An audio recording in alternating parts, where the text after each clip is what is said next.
Aujourd'hui, en passant le flambeau à une femme qui s'est déjà distinguée dans la gestion des affaires municipales, j'ai la ferme conviction que le travail pour lequel le président de la République m'avait nommé à la tête de la commission communale de Port-au-Prince va être poursuivi. Je laisse donc la mairie de Port-au-Prince avec la satisfaction d'avoir accompli la mission qui m'était assignée durant le court laps de temps avec sérieux et efficacité. Pendant ces 3 mois, je me suis appliquée à faire de l'administration municipale un service public orienté vers la satisfaction des besoins de la commune, avec le précieux concours de mon ministère de tutelle et également de celui des institutions internationales. De la restructuration de l'administration communale à l'assainissement des finances de la mairie et au renforcement de la coopération décentralisée, notre dévouement fut total dans l'objectif de préparer la ville de Port-au-Prince à recevoir les chantiers de la reconstruction. Je me dois de vous affirmer, tous, que cette constance dans l'effort qui m'a permis, en dépit des multiples contraintes, d'atteindre les objectifs visés, n'aurait jamais été possible sans cette synergie axée sur la performance et les résultats harmonieusement déployés par les techniciens, les cadres et employés de la mairie, tous échelons confondus, et également par le précieux concours, la collaboration de nos 2 assesseurs, M. Jean-Marie Descorbet et M. Junior Gérald Estiré. À eux tous, je voudrais en ces instants d'intenses émotions témoigner publiquement mes vifs sentiments de profonde gratitude pour la somme de travail abattue, souvent dans l'anonymat.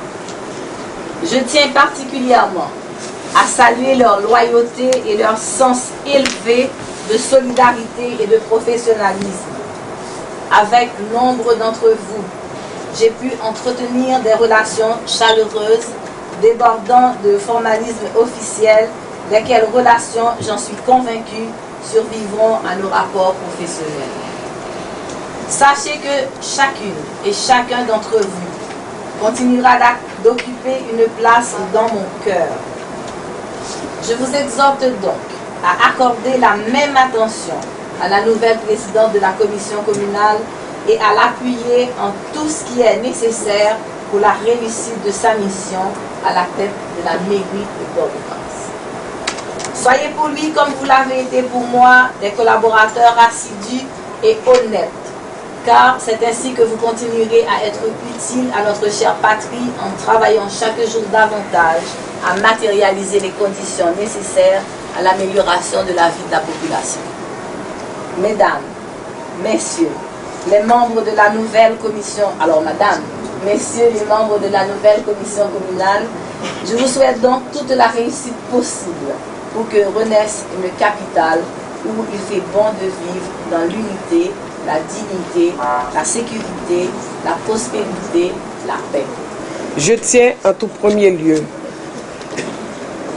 à remercier le président de la République, M. Joseph Michel Martelly, le Premier ministre, le ministre de l'Intérieur, de m'avoir choisi pour occuper le poste prestigieux de maire principal de la mairie de Port-au-Prince.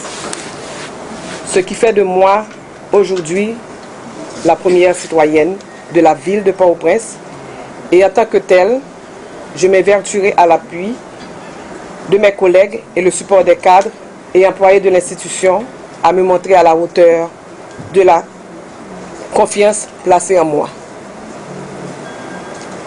Faisant face aux multiples défis auxquels est confrontée notre ville, mes collègues à la tête de la mairie, mes collaborateurs et moi devrons donc nous atteler à une rude tâche afin de combler les attentes de la population. Depuis le tremblement de terre dévastateur de janvier 2010, et même dans un passé pas trop lointain, le visage physique de la capitale a considérablement changé. Un aspect plutôt lugubre de maisons endommagées accompagne le vide béant laissé par celles que l'on a dû raser. La plupart de nos concitoyens qui animaient la vie commerciale au centre-ville ont cherché refuge ailleurs. Jusqu'au début du mois, les rues étaient jonchées de détritus et les poubelles du SMCRS, Service métropolitain de collecte des résidus solides, débordaient le plus souvent. Grâce à l'opération Ville propre déjà entamée, nous comptons jumeler nos efforts en partenariat avec le SMCRS après en avoir étudié les contours pour qu'enfin la ville respire un nouvel air.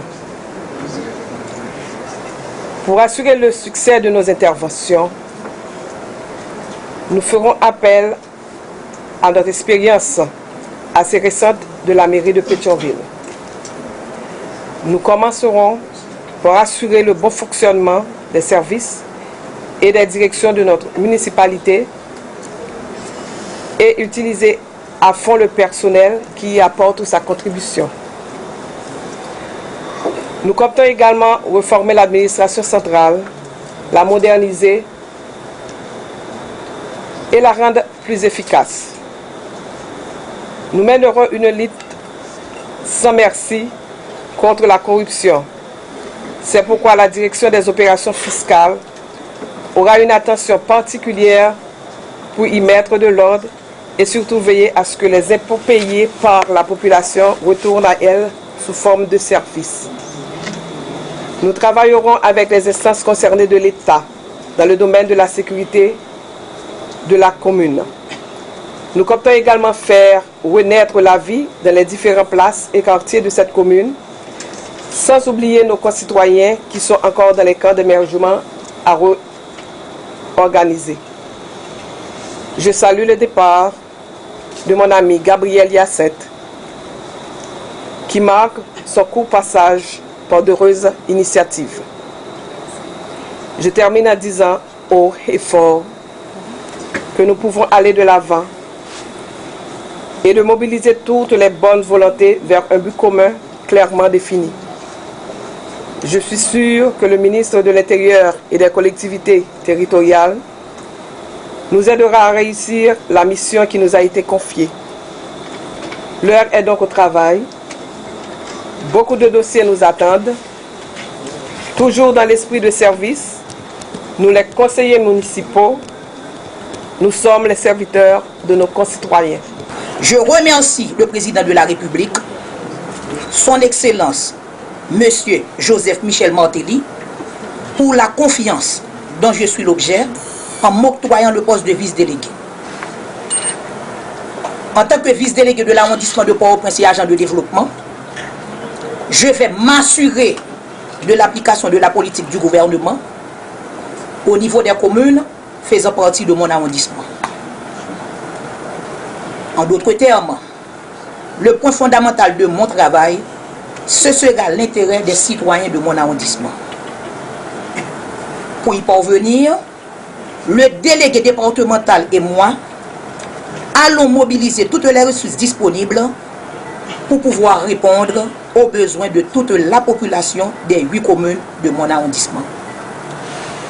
Par ailleurs, au regard de l'article 6 du décret du 17 mai 1990, la vice-déléguée est considérée comme le pivot de la vie administrative et politique dans son ressort territorial. En étroite collaboration avec le délégué départemental Gonzague D, et suivant le strict respect des prescriptions constitutionnelles régissant le fonctionnement des délégations, je vais travailler pour veiller au recensement de la population et suivre l'évolution de la scolarisation dans les communes et sections communales de mon arrondissement. Je vais également veiller à l'application de la loi sur les administrations des sections communales et m'assurer que la tutelle des conseils communaux sur ces administrations s'exerce dans le cadre de la loi. Je suis appelé aussi à coordonner l'action des conseils d'action communautaire et d'associations d'initiatives privées à vocation de développement. En dernier ressort, agir en tant qu'agent de développement. Pour me piquer, m'a demandé à la population de rester tête frette, poser. Parce que, moi, avec le délégué départemental là, nous avons bon gens en disposition pour nous travailler, pour nous faire atterrir le programme gouvernement dans différentes communes, juridictions. Pour ça, nous avons besoin de collaboration, tout secteur, dans l'arrondissement Port-au-Prince là. Tant pour responsable bureau l'État, secteur privé, la presse, organisation populaire, ONG et la trier. C'est notre travail, ensemble, main en main, dans bon gens parler, y'en a l'autre, sans hypocrisie, n'a besoin résultat qui pourra changer, net à coller la vie de tous les citoyens. Je félicite et je remercie le président de la République et le Premier ministre de m'avoir permis de procéder à l'arrestation de 2 femmes ce matin.